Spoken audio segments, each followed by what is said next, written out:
Are you guys ready to have all of the secrets revealed of what would have happened in Thundercats had we have been blessed with the opportunity to continue? Yeah, guys, I gotta tell you, I've literally thought about these stories for years, and I've really wished we would have had the opportunity to tell all these. So this is going to be an awesome opportunity. Really quickly, let's talk about where we last left off with Thundercats. Do you guys remember the ending? How they crashed the city, the bird city, and all the animals kind of came together, and the Wily Cat took its forever bag and they opened it up, and all the different animals that they'd come across all sprang out to help Thundercats. The Thundercats kind of battle against Mumm-Ra and his mutant army, kind of take down the city. You guys remember all that? Right? Oh, the betrayal. Did that one stink? Did that one stink for you guys? Absolutely, it did. Yeah, the fact she was dead the whole time. Yes. Yeah, this was to be the beginning of how all the animals began to unite and stand up against Mumm-Ra and his mutants, right? So, all for basically taking over Third Earth. First episode, new season. The idea was that you see some of the survivors of that encounter at the end for years. They've been in the mud and the grime trying to find a new home. Since then, Thundera's been destroyed. They're basically looking for a place that all the animals can kind of call home. And Mumm-Ra and his forces have constantly kind of chasing behind them, in these little skirmishes, taking out their numbers. And over the years, people have become weary. Even though Lion-O keeps saving them over these next few years, we're going to jump ahead a few years in time. And everyone's kind of suffering. The rebellion is kind of dwindling. And Mumm-Ra's forces are only getting stronger because over the years, Mumm-Ra has begun to power up his ship, turn on all the lights, and slowly rebuild after this crash. And he's been empowering the mutants with better weapons, better technology. Yeah, so Mumm-Ra has been conquering all sorts of, towns and villages around Thundera. And over these years, and he gives people a chance, like, join me and destroy the Thundercats or I'll wipe you out. As he's begun conquering, now that the Thundercats had to basically kind of go off on the run. The balance of power is clearly on Mumm-Ra's side. When we catch up to Lion-O, the animals who are coming out of the mud and gunk because the Thunder Tank is stuck and they're all trying to get behind this thing. They go into these tents, and then you see Lion-O for the first time. And now he's gone through puberty. And he's not the kid Lion-O that we knew, but now he's got bulk. He's tough, he's been working out a lot. So he's going to have a much fuller mane and new armor. There he is. He's just kind of starting to lose hope. He's like, dude, no matter what I do, he's talking to Tiger. He's like, no matter what I do, I can't seem to win. I keep them alive, but that's not enough. We got to find a new home. We got to keep pushing, and Tiger's telling him how everyone is lost. We're losing them. The people are losing faith, and they don't know what to do. They're running out of supplies. Everything is dire.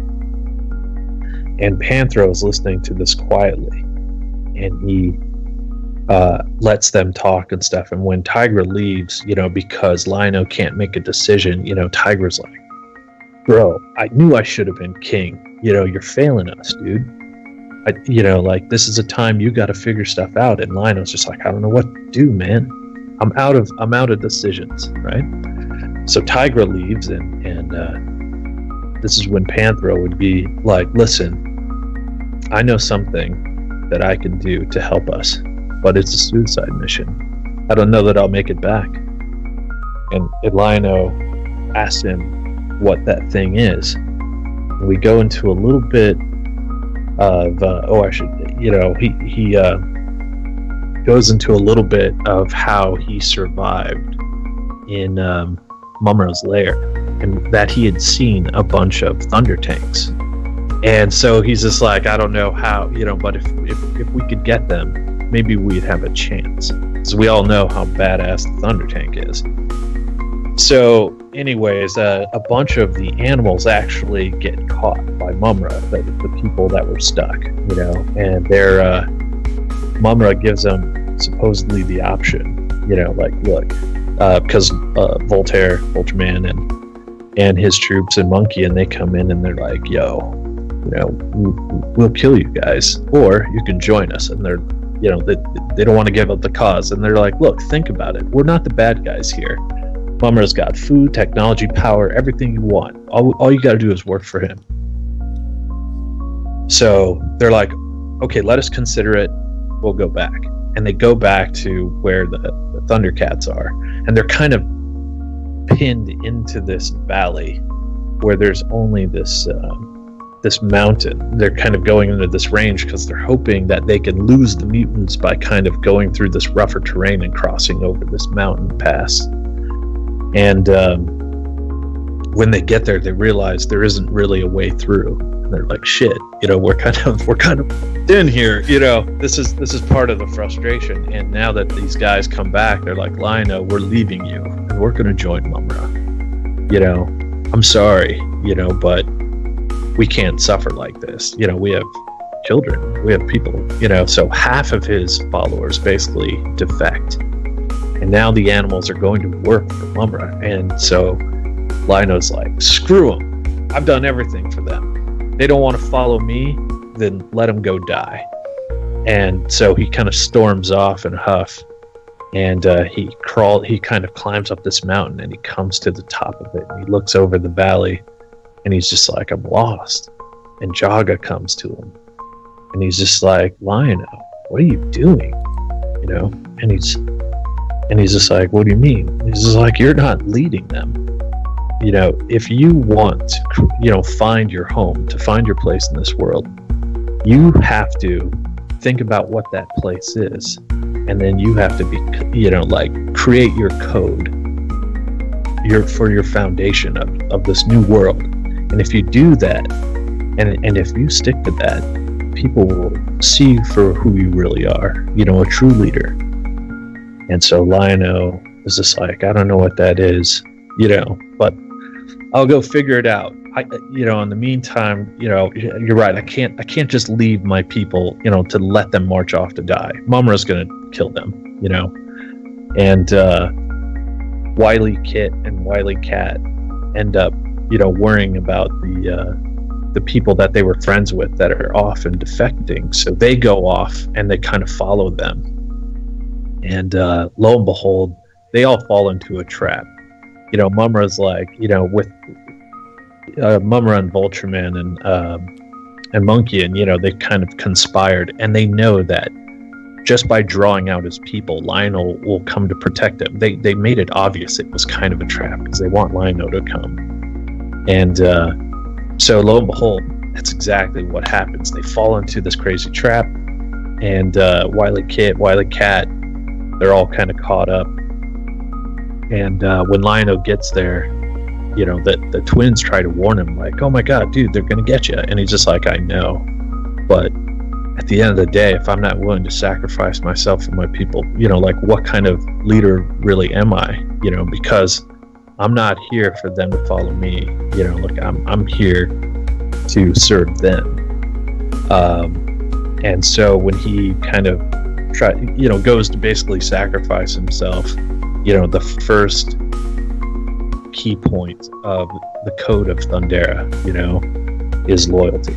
So through the next season, we would have attacked these chapters, you know, so it was to validate who the Thundercats are and their code, right? So true justice, honor, loyalty, that was the first, you know, moment where he understands what Thundera is to be made from.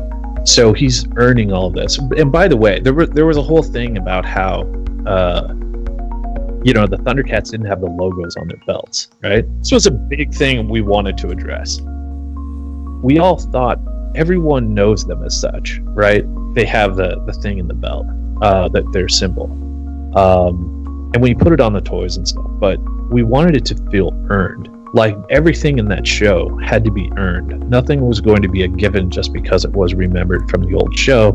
we wanted to purpose everything. And in the story, the hope is that you would see Lion-O create Thundera and the code of Thundera, the new code, that's his code as a king, which helps define him as a leader. So we wanted to seed all this and let it fall out through the story. So this is that chapter where we first learn about loyalty. And when he starts trying to save his people at that time, because he knew it was a trap, and they knew that the people, some of the animals, they knew that Lion-O came back for them and what it meant, and they're like, dude, Mumra would never die for us, and this guy will, so their loyalty is kind of earned. And as they fall back, they get back to that mountain pass where they were trapped in. The mutants move in, and Lion-O, asks them at that point, like, if you believe in me, I promise I'll save you. And so they're like, okay, Lion-O, you have our faith and our trust, right? And so he takes the Sword of Omens and he strikes it, the mountain. And when he was on top of the mountain, he saw this massive lake. So he strikes the mountain and just cleaves it with a blast from the sword. And an avalanche of mud and rocks and water just pour down, and he shields them with the sword, which was one of the powers of the Sword of Thundera, that he could actually form a force field. So he does that, and the water blasts around them, and all the mutants and stuff that had surrounded them just get washed away in the chaos. So, he saves his people, and so they're like, hell yeah, you're the man, Lion-O, right? And then when they look up at the destruction that was caused to this mountain and how the lake had washed out and stuff, and now they had the perfect defense around where their new home could be. They had this really rigid, unclimbable rock kind of backdrop, and they were like, oh my god, we could build Thundera here. We could see everything coming up. The water washed away all the area. We would see anyone coming up here. It just became like tactically perfect. After all the struggle of them trying to figure out where home was, through faith and trust, they gave him this chance, and he served them well. And so now at the end of the episode, they're all like, now the Thundercats kind of reunited, and the people are there, they're all cheering, and they're like, dude, what are we, the question is, what are we going to build it with? And they look at each other, and the twins kind of look at each other and giggle, and they open up the bag, and then they peer inside, and you see everything you need. Everything that was ever taken by Tookit and all the thieves before him. Enough to create an entire city. That is awesome. Right? And they're like, oh shit, we're starting over. Yeah. So the second episode is when Thundera and the new Cat Slayer, the hardcore, high-tech, Burble engineered Cat Slayer, starts to get built. In the second episode, it literally starts happening very quickly because the Burble technology is like on point. So now that we've introduced the idea that they need the technology, nothing in the bag was comparatively what they would need to fight the army of Mumra. It was enough to start a city, but or at least the new Cat Slayer where everyone could come, but it's certainly not enough to fight Mumra. And so Panthro decides, like, I'm gonna have to do it. I'm the only one who knows the way in. And Lion-O's like, no, I'm going with and Panther's like, bro, these people need you. You've just kind of started this thing. If you leave, if anything happened to you, we would literally fall apart. So please stay here. And Lion-O's like, no, you can't stop me. I'm coming. I'm much stronger now. I'm tough. Dude, I've got this. And Panthro knocks him out. Bam! And like he puts him down pretty hard, and Lion-O gives up they fight, and he puts him down anyways. Panthero's just like, kid, I'm not coming back from this one. And so he's like, but I gotta find out. I gotta try. So as he sneaks out, what he quickly realizes is that Verbal Bill and his buddies, they're all following him. And he's just like, oh, Jesus, I can't get rid of you guys now. You don't understand. We can't.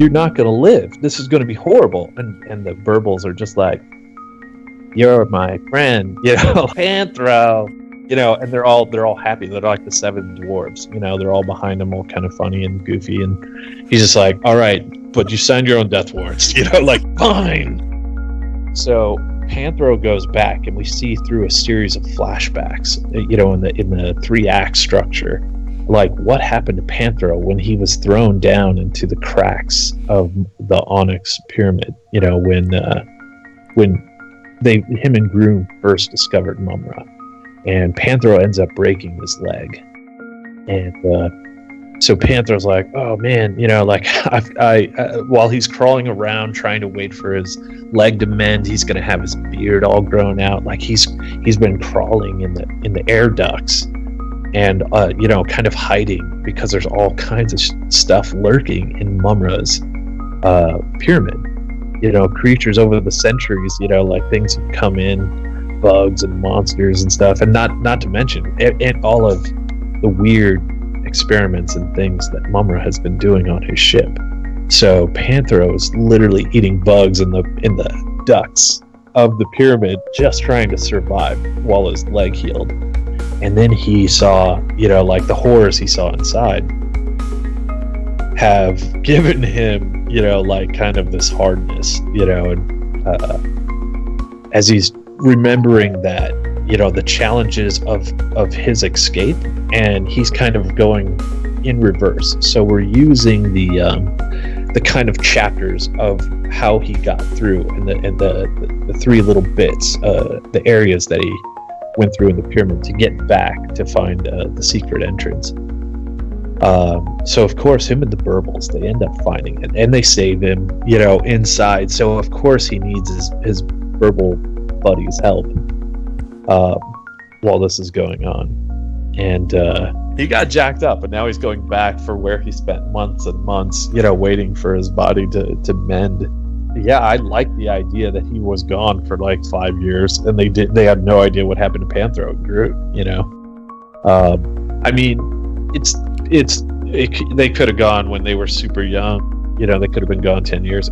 So him and Groot have been out there. We've had to really rely on each other. We use the flashback kind of, like showing the time pass in the first time, what was that? The second episode when when Mumra came into Thundera, destroyed it. We gave some of those reveals, or when Panthro came on. Sorry, that was episode 4 when Panthro came back. So episode 5 is where we did the reveals. Gosh, man, it's been a while, guys. I apologize. Yeah, it would have been, would have been cool. Would have worked out. We never went over the specifics yet. We were talking through the witch ducts and what layers he kind of got down into, but we just had it kind of pinned in on that one.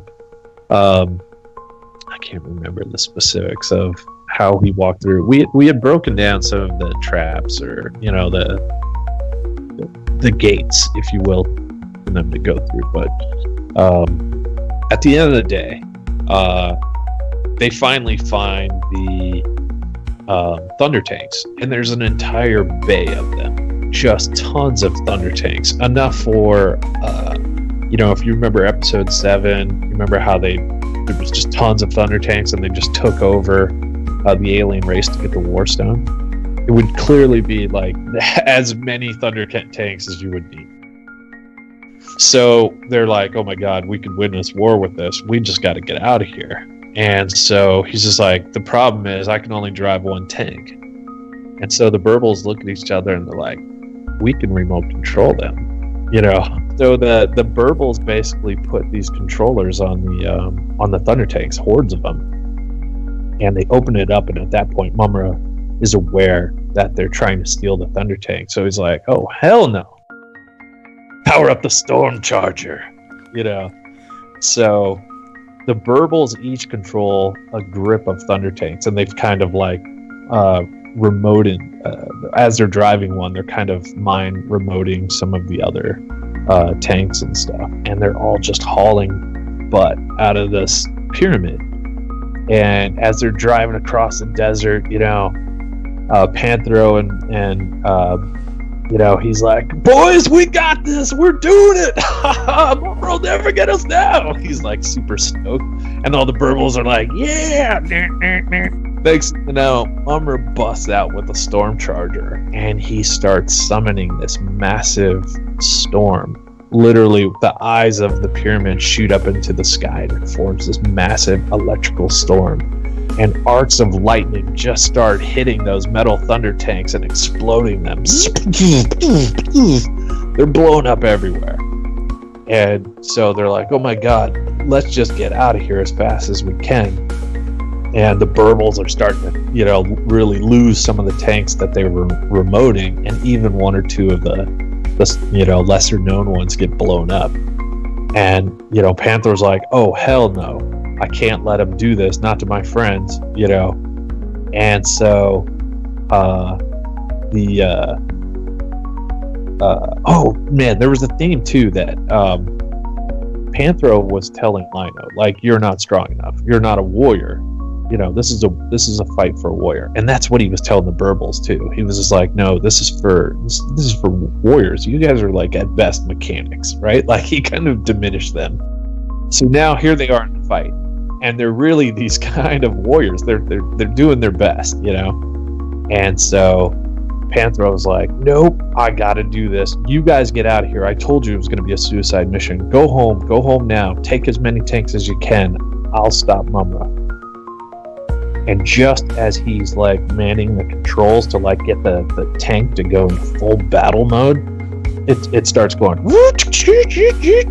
and he's like, "What the hell?" And his seatbelt tightens and sucks him into the seat, and that his hands go off the controls, and because it starts shaking loose. He's like, "What the hell?" And it goes autopilot, and the roof closes and everything. And Burble Bill just goes, "No, buddy, you go home. I'm a warrior."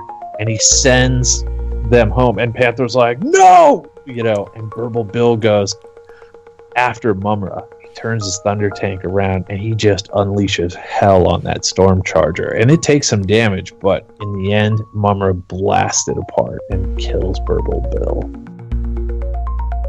Meanwhile, Panthro, when Lino comes to, he's like back at the cat's lair, and he's pissed off, and he's trying to get ready to go on this mission. And you see all these Thunder Tanks pull up, and then finally you see the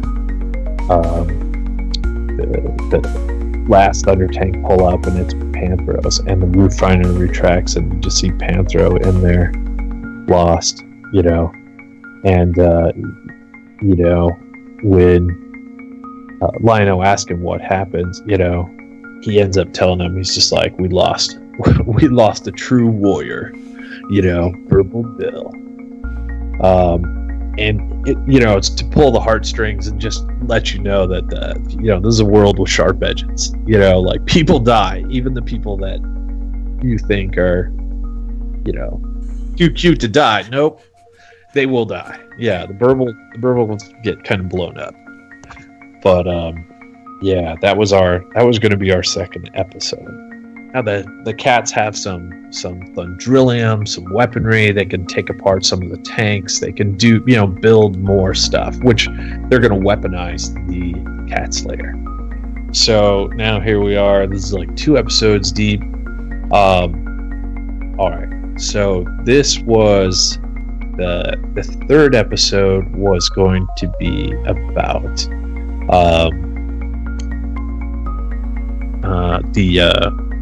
gosh, I don't know why I can't think of his name. The Blind Thundercat. Why can't Linkso. Dang it. Yeah, why did I forget his name? Okay, cool. So the third episode is about Linkso and also Slithe, right?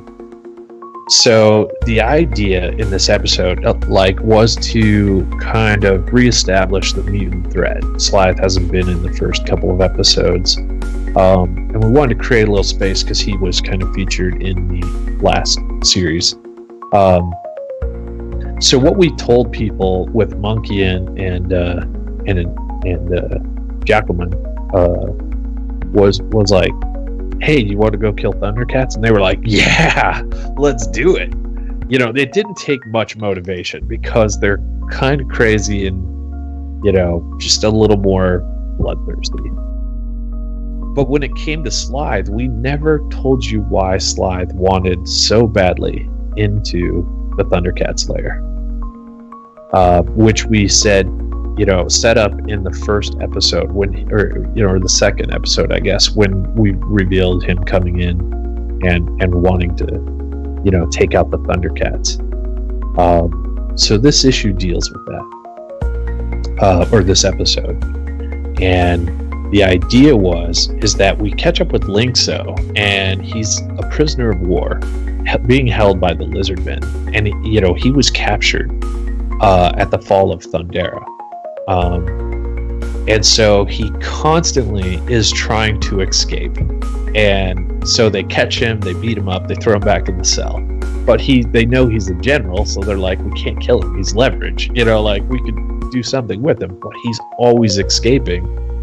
And the thing is when you see him in the cell and he starts smelling, and he kind of tricks the guards to come over to the door, and then he's like, no, a little more left. And then they break through the wall, and take out the guards, and he's like, all right, cool. And it's Tigra and Panthro, and they're like, dude, come on, let's get out of here. It took forever to find you. He's like, hey, look, guys, it's war. What are you gonna do? The lizards kept throwing him in kind of higher security places and moved him around a lot just because he kept trying to escape. Would say, hey, look, it's nothing personal, guys, it's only business, because he's the true soldier. He does what he's told, he's a good leader, but he follows orders, and for him, as a soldier, he doesn't take anything personally. And so he kind of tells the Lizardmen this, as he steps over their bodies. He's like, sorry guys, nothing personal, this is war.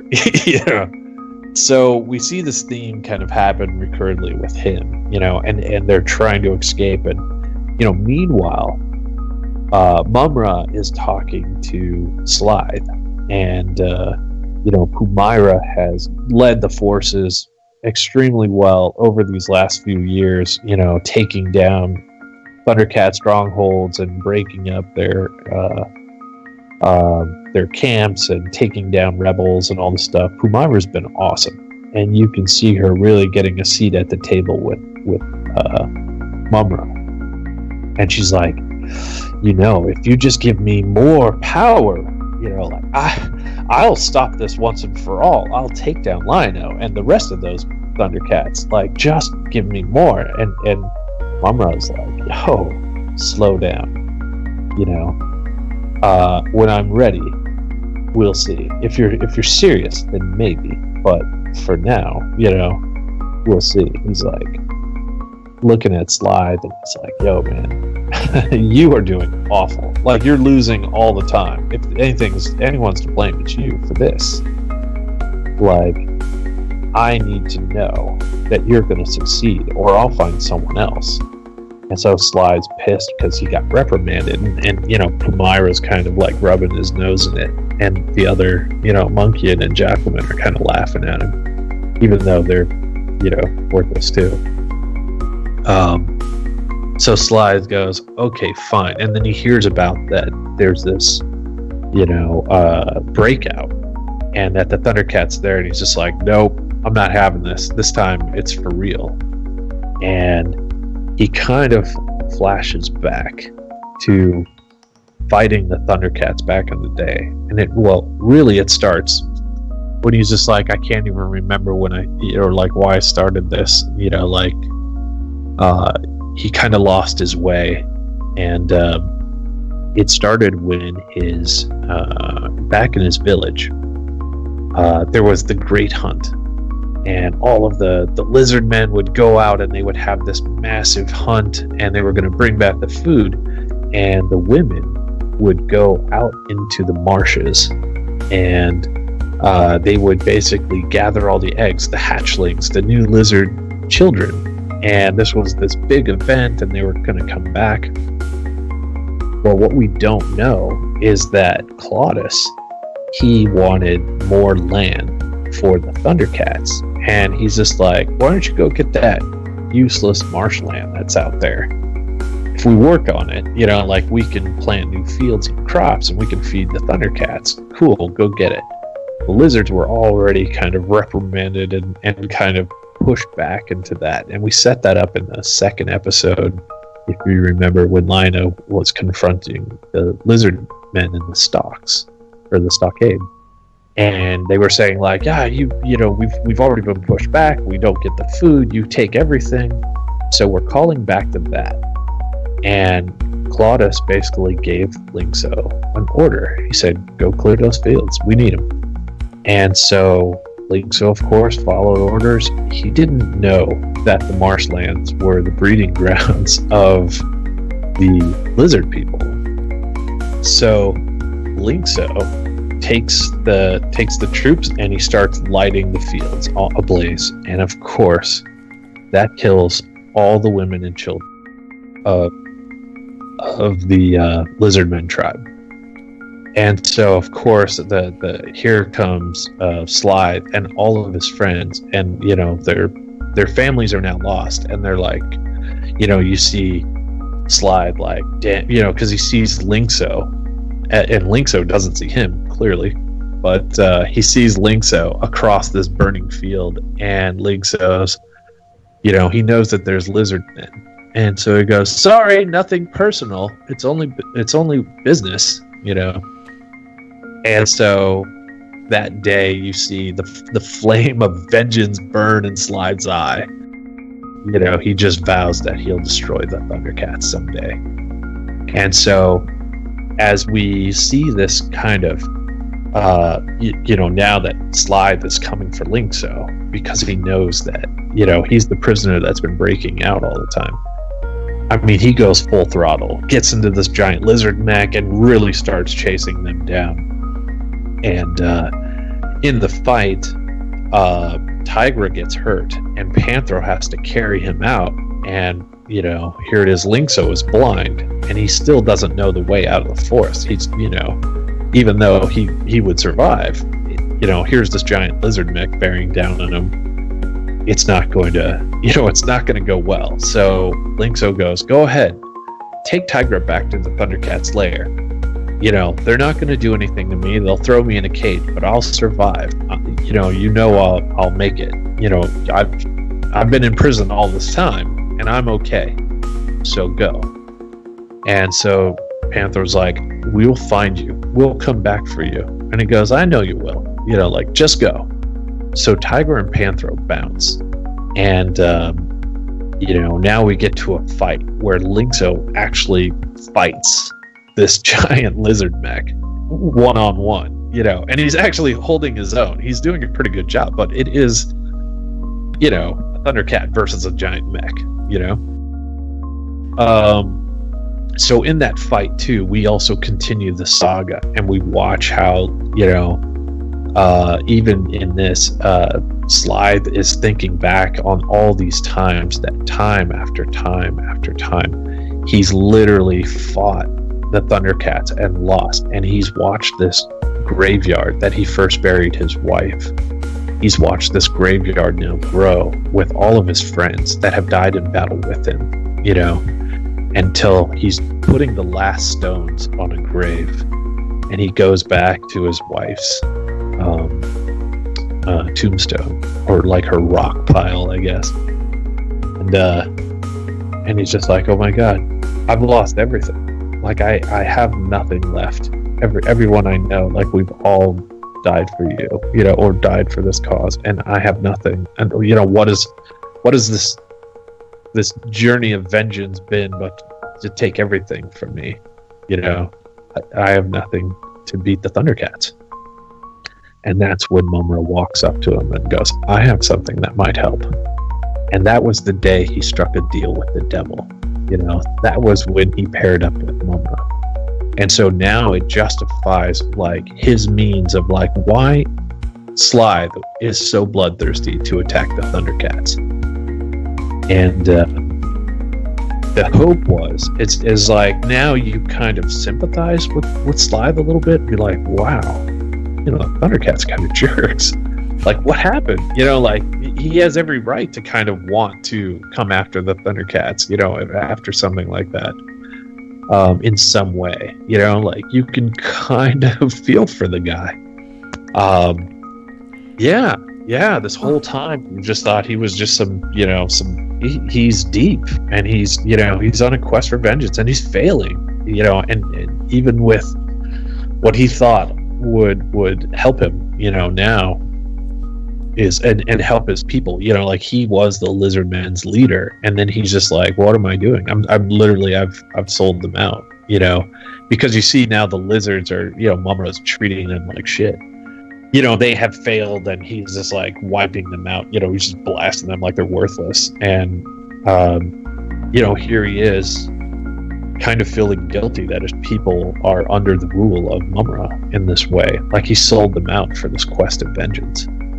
And, you know, now he has this way of looking at Linkso where, you know, he's just like, no, this time I have to get the power back. I have to do this right for my people, and give them, you know, what they deserve. And so he comes after Linkso, and, you know, while the machine breaks down, you know, Linkso's actually kicked the machine's butt a bit, but he still goes down, you know, and so Linkso's there, he's battered, he's bruised, you know, he gets on his knees and he's just like, all right, take me back, fine, you know, I'll go back to your jail. And Slythe's like, there won't be a jail this time, you know. He says, it's not business, it's very personal. You see him bring his axe sword down into the camera and just cleave it. So Linkso dies. So the fourth episode was to come back to Cheetara and kind of bring us back to like what she's now doing, you know, how she's begun to fill her role at the new Cat's Lair. And Lion-O's like, hey, listen, you're the only cleric, and we're going to have to bolster the ranks. We're going to need you. You've got to find some recruits. You know, you've got to train people. I need you. And, you know, she's just like, I don't know, man. I don't know that I'm ready for all that. That's a whole nother level. You know, Jaga, he's the man. And so she's doubting herself and all of this, and he's like, look, if you have the power to now kind of navigate through the Book of Omens, and maybe it'll teach you like it taught me, you know, like, or it's given me kind of the knowledge, you know, maybe you can tap into, you know, because Jaga's in there. He's like, maybe you can tap into it and, you know, work with Jaga like that. And she's like, all right, maybe, you know, I don't know. And so next thing you know, this kind of streak comes through the room and steals the Book of Omens. And she's like, what? And it's this really fat cat. It's like this fat snow leopard guy. And she's like, what? And he's all just like, you know, like a really tubby cat.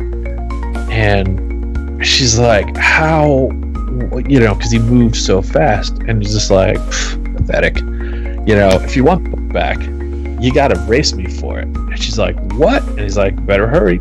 And he takes off, and she's like, oh crap. And she takes off after him, and he starts running faster and faster and faster to the point where she can't catch up. He's gone. And she's like, oh my god, I just lost the Book of Omens.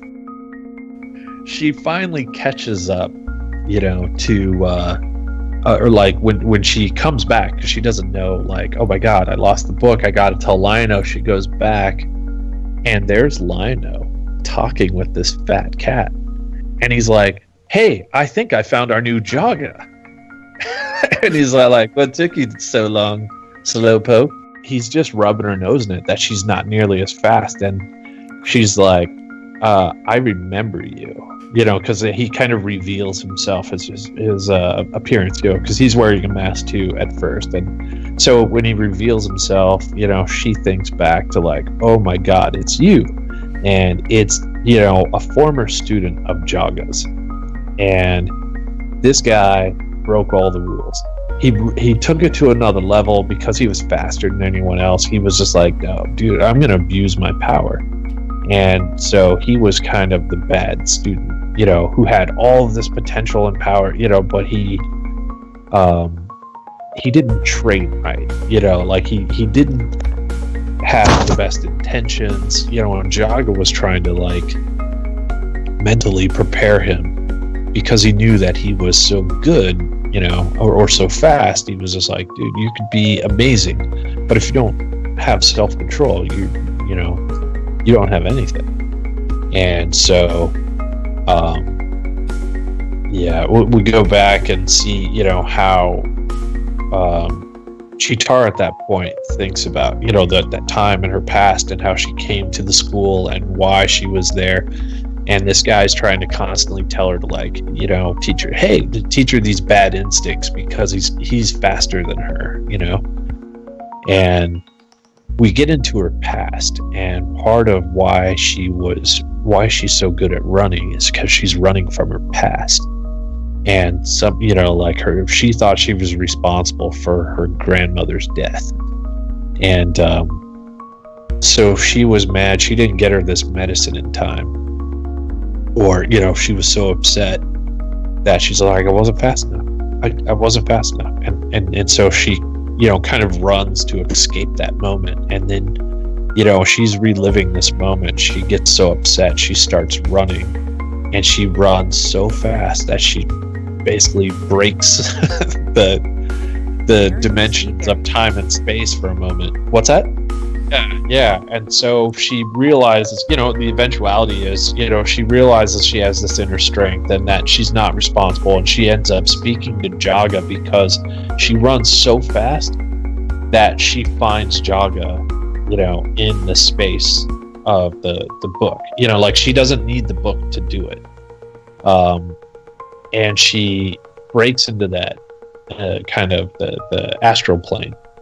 And she's just like, oh my god, Jaga, and he kind of walks her through it, and he's just like, no, she was gonna die. Like there was no way around it. It wasn't the medicine, it was this, and you've got to forgive yourself, and you've got to move on past this. And she's just like, I'll never beat the guy, like I'll never run faster than that guy. How am I gonna get the book? And he's just like, if you can forgive yourself, you can do anything. Like you just got, that power's got to come from within.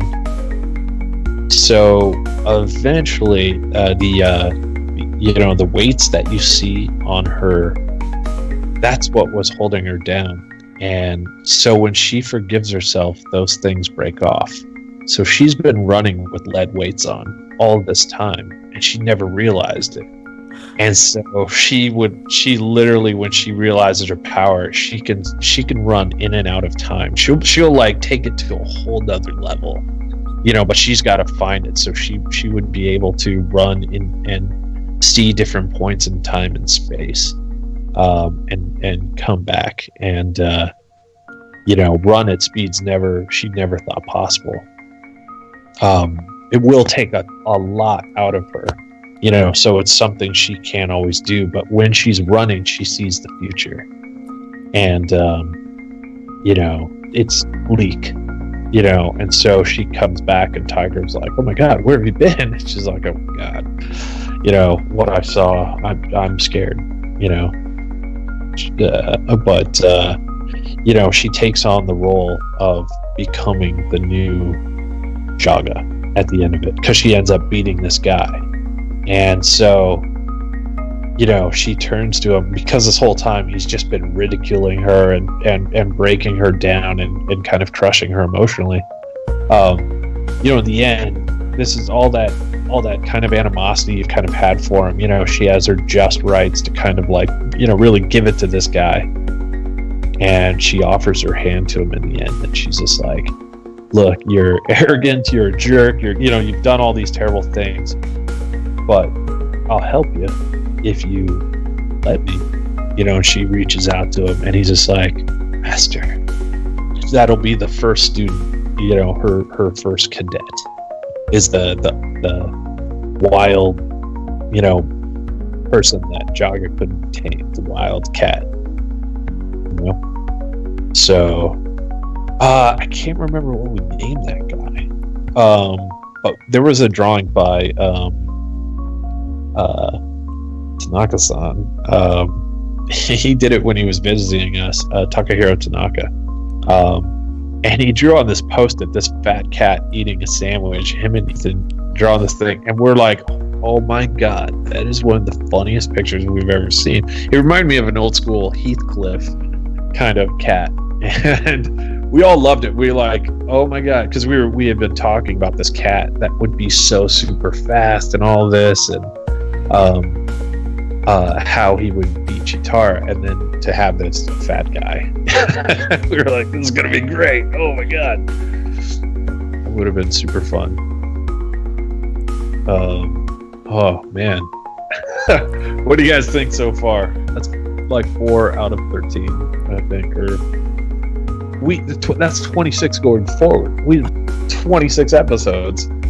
Some really we had really started writing. I think we were into the 5 or 6 scripts of the first of this next batch of 26, and we had plotted out loosely all of the rest of the episodes, and even we're talking up to 65 episodes. And we had some idea for that next kind of batch, but not all of them were totally figured out. So it starts to get foggy towards the last episodes. There were 4 guys really that I would credit with just bearing the load on this thing, and that was Michael and Ethan and Todd Casey and myself, and tons of people helped, don't get me wrong, but I mean it was us kind of beating each other up in the room and kind of like, what if this happened, what if that happened, what is this, oh no, that's terrible. And I feel bad for Jelinek, man, because I would just throw as many bad ideas as possible at him. Like, dude, what about this? What about that? What about this? He had to sift through my madness at times, and Ethan had all these dope ideas that we wanted to jump on too. There was, oh man, it was really fun being in the room with those guys. We just had a ton of fun coming up with stuff, and when Todd left, that was kind of a bummer. We had this pretty cool chemistry. Todd ended up going off to Marvel. But all the writers were great too. It was nice to kind of sit down with them and break down some of this stuff. I'll tell you what though, the show was so hard to keep track of and explain, and then try to onboard people with the strategy of what we were trying to do and why we were trying to accomplish stuff. Yeah, we had a war room, and literally it was this really cool big room, and we literally pinned up every season with all the designs and all the characters that we were introducing around all the walls. It was sectioned by 13 episodes, and then we would look at everything as we're building it and what we're seeding, and then we would tack in new ideas and kind of show where we're going to seed things, here, and pay them off over here. And we went through and we broke down the characters in terms of the hierarchy of like, where's the love story, where's the adventure story, where's the kids, track all the characters, so we wanted to give it a balance of emotion. So here's adventure, here's love, here's funny, and so it had all the kind of ingredients, hopefully of a great tale. We had to just say, oh, we could introduce this and introduce that. I should say, this is one of the other things, actually, now that I remember. one of the things that we reveal when Panthro is in the pyramid in the second episode, right, of when we came back, while he's walking the Burbles through, they will go past an area where there's this almost like a broken container site, as if this thing that was trying to be kept into this big cage broke out of this small space. And there's all these explosions where explosions were around it, and the Burbles are like, oh my god, after seeing all the horrors in the pyramid, they're all like, oh my god, what do you think was in there? And Panthro looks at that little cage and he's just like, it must have been something horrible. Something scary. And we would have cut to Snarf, because one of the things here it comes. Okay, so this is one of the secrets of Snarf, right? This will go into some of the past, and I'll try not to give anything away of the other episodes yet, but I guess I could say this. So in episode 7, I believe, when we take a trip back into the Book of Omens, when Lino goes back to be on the spaceship, and in the Thundercats past, and he's kind of reliving his a past life, or kind of the journey of what do we call him? What was I don't know, but do you guys remember Lino's alter ego on the spaceship when he worked Leo or Leo? There it is. I don't know why I can't think of this. Yeah, so while Leo is there, and you remember that time, so as Lino is in Leo's kind of body in that way, and he's like hitting the controls because he doesn't know what he's doing, and Mummer's like, come on, open the thing, and he's like, oh yeah, boop boop boop. Oh my god, what am I doing? Inadvertently, Lino had been opening Snarf's cage, and Snarf, once he got out of the cage, stepped on wires and did kind of a Rule Goldberg screw up, if you will, around his area that caused massive malfunctions, and that's what brought Mumra's ship down. That's why they crashed in the Third Earth. Oh. So this massive cage that Mumra was keeping, thanks, Snarf. That was Snarf, because Snarf would screw things up all the time for him, and he's just like, dang it. But Snarf, the thing with Snarf is, he is indestructible, and he's been around forever. And Mumra grabbed him, and when he did, he's just like, dude, if I can make something out of this, because Mumra is this geneticist, essentially. He's been scouring the universe, like capturing animals, getting their DNA, of planets, and as he's been doing so, he's been manipulating all the atoms and genes and molecules to create all of the animals that we see. And the thing that he used to create the Thundercats was a drop of Snarf's blood, and he mixed it with his own. And so he is kind of the father of the Thundercats. Both of them are, in a way. Wow. Or that's prone to good and evil. They are kind of the mix, and they prove themselves to be the most worthy, where the other creatures were, genetic, mutations and things. Experiments. Yeah, Mumra would basically optimize a kind of predator that would be the most able in the environment of the planet that he would try to take over. So whether it be, catmen for the jungles or dogmen for the plains or all these different things, he basically cultivated them to be the most efficient predators, to help take over the planets. While we're talking about Snarf and Mumra, I'll tell you this too. There was a whole thing of like, how do we make this Third Earth?